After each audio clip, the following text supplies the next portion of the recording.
প্রিয় বন্ধুরা, আজকের ভিডিওটি মহানবী আল্লাহ রাসূল সাল্লাল্লাহু আলাইহি ওয়াসাল্লাম বলেছেন, প্রত্যেক জিনিসের যাকাত আছে, আর দেহের যাকাত হচ্ছে রোজা। 4 মহানবী সাল্লাল্লাহু আলাইহি ওয়াসাল্লাম বলেছেন, যে তার সময় আল্লাহর জন্য ব্যয় করে না, তার জন্য জীবন অপেক্ষায় মৃত্যু শ্রেয়। 5 আল্লাহ রাসূল সাল্লাল্লাহু আলাইহি ওয়াসাল্লাম বলেছেন, যারা সব সময় ইস্তেগফার ক্ষমা প্রার্থনা করে তাদের সাথে ওঠা বসা করুন, কেননা তাদের হৃদয় সবচেয়ে কোমল হয়। 6 আল্লাহ রাসূল সাল্লাল্লাহু আলাইহি ওয়াসাল্লাম বলেছেন, তুমি যত সেজদা দেবে আল্লাহ তত গুনাহ মাফ করে দেবেন। 7 মহানবী সাল্লাল্লাহু আলাইহি ওয়াসাল্লাম বলেছেন, সূরা ফাতিহা প্রায় 1000 রোগের ঔষধ। 8 আল্লাহ রাসূল সাল্লাল্লাহু আলাইহি ওয়াসাল্লাম বলেছেন, হাতের তালুতে জ্বলন্ত আগুনের কয়লা রাখলে যেমন কষ্ট হবে, তার চেয়ে বেশি কষ্ট হবে শেষ জামানায় ঈমান রাখতে। 9 মহানবী সাল্লাল্লাহু আলাইহি ওয়াসাল্লাম বলেছেন, রোজাদারদের জন্য প্রতিদিন জান্নাত সুসজ্জিত করা হয়।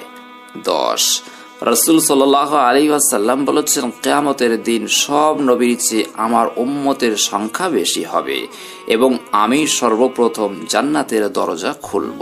11 মহানবী সাল্লাল্লাহু আলাইহি ওয়াসাল্লাম বলেন, যে ব্যক্তি রোজা রাখা অবস্থায় মারা যাবে, আল্লাহ তাকে কিয়ামত পর্যন্ত সকলেছেন যখন রমজান মাস আসে তখন জান্নাতের দরজা খুলে দেওয়া হয়।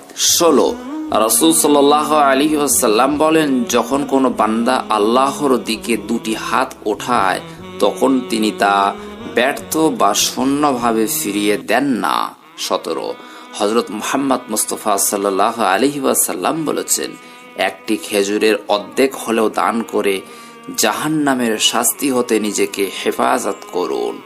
18 আল্লাহ রাসূল সাল্লাল্লাহু আলাইহি ওয়াসাল্লাম বলেছেন, যদি ভালো হতে চাও তবে সর্বপ্রথম মিথ্যা বলা ছেড়ে দাও। 19 রাসূলুল্লাহ সাল্লাল্লাহু আলাইহি ওয়াসাল্লাম বলেছেন, তুমি যখন রাস্তা দিয়ে যাও তখন আল্লাহর নামে জিকির করো, কারণ হাসরের দিন ওই রাস্তা তোমার নামে সাক্ষী দেবে। 20 মহানবী সাল্লাল্লাহু আলাইহি ওয়াসাল্লাম বলেছেন, তোমরা সব সময় ওযু করো, কারণ কিয়ামতের দিন যারা ওযুকারী তাদের হাত পা উজ্জ্বল থাকবে। 21 মহানবী সাল্লাল্লাহু আলাইহি ওয়াসাল্লাম বলেছেন, যার দুঃখ বেশি তার প্রতি আল্লাহর রহমত বেশি। 22 প্রিয় নবী হযরত মুহাম্মদ মুস্তাফা সাল্লাল্লাহু আলাইহি ওয়াসাল্লাম বলেছেন, যখনই নামাজে দাঁড়াবেন জীবনের শেষ নামাজ মনে করবেন।